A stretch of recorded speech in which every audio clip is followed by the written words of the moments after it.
क्या आप जानते हैं कि भारत के किस शहर को संस्कार धानी के नाम से जाना जाता है? आज हम बात कर रहे हैं भारत के उस शहर की जहां पर दुनिया भर में प्रसिद्ध स्नूकर खेल की खोज की गई। ये एक बेहद ही खूबसूरत शहर है जो अपने व्हाइट मार्बल के लिए देश विदेश में विख्यात है। साथ ही ये शहर अपने संस्कारों और मेहमान नवाजी के लिए भी जाना जाता है। इस शहर में आने से पहले आपका मूड चाहे कैसा भी हो, लेकिन इस बात की गारंटी है कि यहाँ से जाते वक्त आपका मूड एकदम रिफ्रेश हो जाएगा। दोस्तों, हम बात कर रहे हैं भारत के सबसे अनोखे राज्य मध्य प्रदेश की एक खूबसूरत शहर जबलपुर की। तो देर किस बात की, अपना सीट बेल्ट बांध लीजिए अच्छे से और निकलते हैं जबलपुर की एक शानदार सफर पर। सबसे पहले बता दें कि वर्तमान समय में जबलपुर की कुल जनसंख्या 15 लाख के आसपास है। ये मध्य प्रदेश का तीसरा सबसे ज्यादा आबादी वाला शहर भी है। धर्म के लिहाज से यहाँ पर हिंदुओं की आबादी सबसे ज्यादा है। यहाँ लगभग 87% लोग हिंदू धर्म को मानते हैं, तो वहीं 8% लोग इस्लाम धर्म को मानते हैं। 1% से ज्यादा लोग जैन धर्म को मानने वाले भी जबलपुर में रहते हैं। इसके अलावा बौद्ध, ईसाई और सिख समुदाय के लोग भी जबलपुर में देखने को मिल जाएंगे और इन्हीं विविधताओं के कारण ही इसे संस्कार धानी का नाम दिया गया है। दोस्तों, हंसी मजाक करना जबलपुर के लोगों का स्वभाव होता है और उसमें भी खास बात यह है कि यहाँ के लोग कभी ऐसा मजाक नहीं करेंगे जो किसी को बुरा लग सके।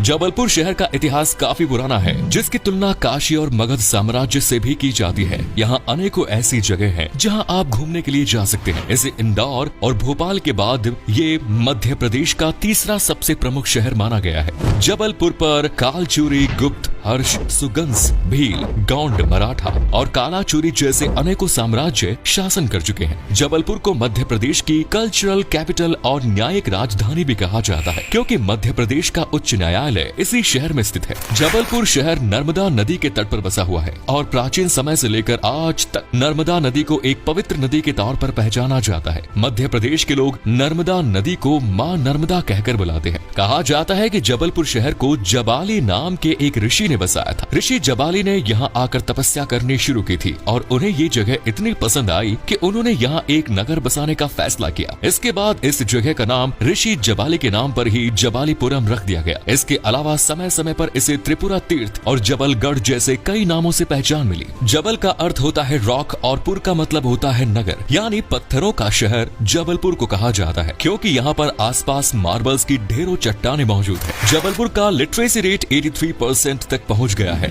जो भारत के अन्य शहरों के मुकाबले और देश के औसत लिटरेसी रेट से काफी बेहतर नजर आता है। आपको जानकर हैरानी होगी कि आजादी के बाद जबलपुर को मध्य प्रदेश की राजधानी बनाने की मांग उठी थी और इसे राजधानी बनाने का फैसला पक्का माना जा रहा था, लेकिन राजनीतिक साजिशों के तहत जबलपुर की बजाय भोपाल को मध्य प्रदेश की राजधानी बनाया गया। आज भी जबलपुर के लोग इसे मध्य प्रदेश की राजधानी बनाने की मांग करते हैं। जबलपुर और इसके आसपास के जिले जैसे शहडोल, कटनी, छिंदवाड़ा, नरसिंहपुर, मंडला, बालाघाट आदि लंबे समय से महाकौशल नाम के एक अलग राज्य की मांग भी कर रहे हैं। महाकौशल पॉलिटिकल पार्टी इस पूरे मामले को और ज्यादा तूल देती नजर आती है। जबलपुर में सबसे ज्यादा हिंदी भाषा का प्रयोग भी किया जाता है। हालांकि इसके अलावा अंग्रेजी, उर्दू और मराठी भाषा में बात करते हुए भी कुछ लोग नजर आ जाएंगे। आपकी जानकारी के लिए बता दें कि गोंड राजाओं द्वारा जबलपुर में 52 ताल तलैया बनवाए गए थे, जो आज भी इस शहर का प्रमुख आकर्षण का केंद्र है। हालांकि कई तालाब समय के साथ नष्ट भी हो गए, लेकिन कई ताल ऐसे हैं जो आज भी काफी बेहतरीन हालत में हैं और टूरिस्ट डेस्टिनेशंस के रूप में अपनी पहचान बनाने में कामयाब हुए हैं। दोस्तों, आपको बता दें कि दुनिया भर में पसंद किए जाने वाले स्नूकर खेल भी जबलपुर में ही पहली बार खेली गई थी। सन 1875 में ब्रिटिश अधिकारियों द्वारा स्नूकर खेल की खोज जबलपुर में की गई थी और यहीं से ये खेल पूरी दुनिया में लोकप्रिय हुआ। दोस्तों, जबलपुर में बड़ी संख्या में लोग आज भी रेडियो को एक अच्छा मनोरंजन का साधन मानते हैं। आपको बता दें कि साल 2017 में जबलपुर शहर को भारत के सबसे स्वच्छ शहरों की सूची में भी शामिल किया जा चुका है। जबलपुर की खूबसूरती कई बॉलीवुड फिल्मों में भी दिखाई जा चुकी है। अशोका, जिस देश में गंगा बहती है, मोहनजोदाड़ो और प्राण जाए पर वचन न जाए जैसी कई फिल्मों की शूटिंग जबलपुर में हो चुकी है। साथ ही जया बच्चन और अर्जुन रामपाल जैसे फिल्मी सितारों का जन्म भी जबलपुर की धरती पर ही हुआ है और महान आध्यात्मिक गुरु रहे ओशो महाराज का जन्म भी जबलपुर में ही हुआ। जबलपुर में न सिर्फ भारत के समृद्ध इतिहास की झलक देखने को मिलती है, बल्कि ब्रिटिश वास्तुकला की भी कई सुंदर नमूने यहाँ देखे जा सकते हैं। ये शहर रेडीमेड गारमेंट से लेकर शस्त्र निर्माण के लिए भी जाना जाता है। यहाँ पर गन कैरिज फैक्ट्री और आर्मी व्हीकल फैक्ट्री बनी हुई है। साथ ही आपको बता दें कि मध्य प्रदेश, छत्तीसगढ़, बिहार, झारखंड और उड़ीसा जैसे 5 राज्यों के आर्मी हेडक्वार्टर भी जबलपुर में ही स्थित है। पेशे की बात करें तो जबलपुर में खेती बाड़ी से बड़ी संख्या में लोग जुड़े हुए हैं। यहाँ पर ज्वार, चावल, चना, गेहूं, गन्ना और बाजरा का उत्पादन प्रमुख रूप से किया जाता है और इसी से यहाँ के घर में चूल्हा जलता है। सन 1939 में कांग्रेस का अधिवेशन भी जबलपुर शहर में ही आयोजित किया गया, जिसमें महात्मा गांधी की मर्जी के विरुद्ध जाकर नेताजी सुभाष चंद्र बोस को कांग्रेस का अध्यक्ष बनाया गया। राष्ट्रपिता महात्मा गांधी के निधन के बाद उनकी अस्थियां नर्मदा नदी के किनारे तिलवाड़ा घाट पर विसर्जित की गई। मध्य प्रदेश के पहले कृषि विश्वविद्यालय की शुरुआत जबलपुर में हुई। जवाहरलाल नेहरू कृषि विश्वविद्यालय ही मध्य प्रदेश का पहला कृषि विश्वविद्यालय है, जिसकी स्थापना सन 1964 में की गई। इसके अलावा जबलपुर के प्रमुख शिक्षा संस्थानों में Nanaji Deshmukh Veterinary Science University, Jabalpur Engineering College आदि शामिल है।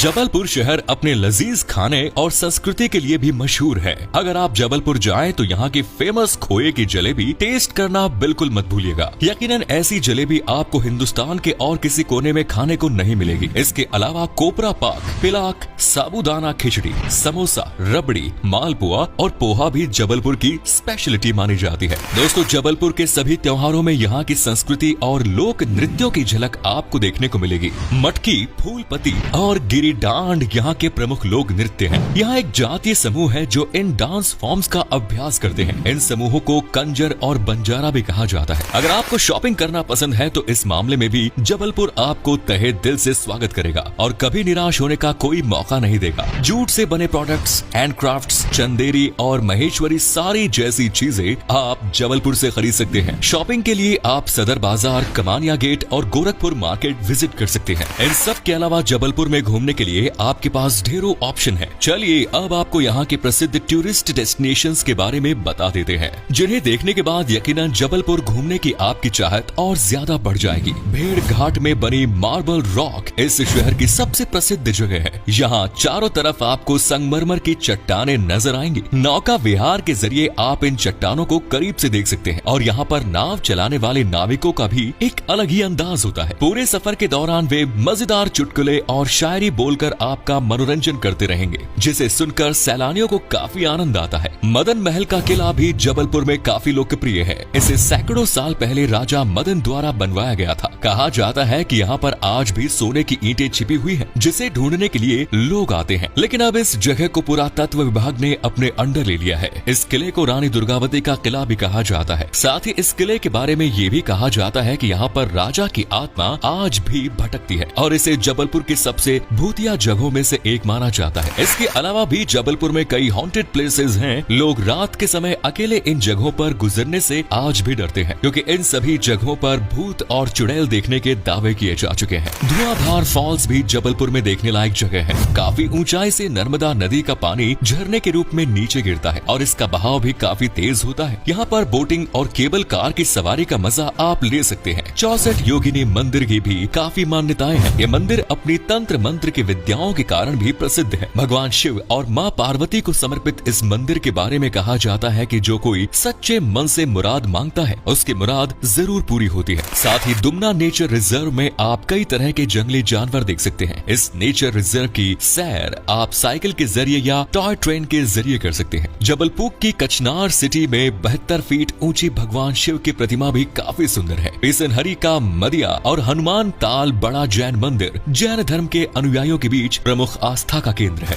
जबलपुर में सबसे देखी जाने वाली चीज है यहाँ की बैलेंसिंग रॉक। इसको देखने के लिए लोग काफी उत्सुक रहते हैं। इस चट्टान को देखकर ऐसा लगता है जैसे हाथ लगाते ही ये चट्टान गिर जाएगी, लेकिन सदियों से ये चट्टान ऐसा ही स्थिर है। कई भूकंप और मौसम की मार का भी इस पर असर नहीं हुआ। ये कुदरत का एक करिश्मा ही कहा जा सकता है। इन सभी जगहों के अलावा आप Bhanwartal garden, Tagore garden, Rani Durgavati museum, लम्हेता घाट जैसी जगहों पर भी घूमने के लिए जा सकते हैं। आपकी जानकारी के लिए बता दें कि जबलपुर की गिनती आज भारत के बड़े शहरों में की जाती है। रेल, सड़क और हवाई मार्ग के जरिए ये भारत के लगभग सभी बड़े शहरों और राज्यों से सीधा जुड़ा हुआ है। जबलपुर एयरपोर्ट और जबलपुर जंक्शन मध्य प्रदेश का सबसे तीसरा व्यस्त हवाई अड्डा और रेलवे स्टेशन है। साथ ही बस और अपनी पर्सनल कार के जरिए भी आप जबलपुर तक पहुंच सकते हैं। जबलपुर का बस टर्मिनल भी भारत के सबसे स्वच्छ बस टर्मिनल्स में से एक माना जाता है। अब आपको बताते हैं कितने पैसे खर्च करने पड़ेंगे मध्य प्रदेश की सैर पर। अगर आप अकेले सफर कर रहे हैं तो आपको हफ्ते में लगभग 30,000 रुपए खर्च करने पड़ेंगे, जो कि काफी सस्ता पड़ता है। और यहाँ आपको कम से कम पैसों में अच्छे से अच्छे होटल मिल जाएंगे रहने के लिए। तो दोस्तों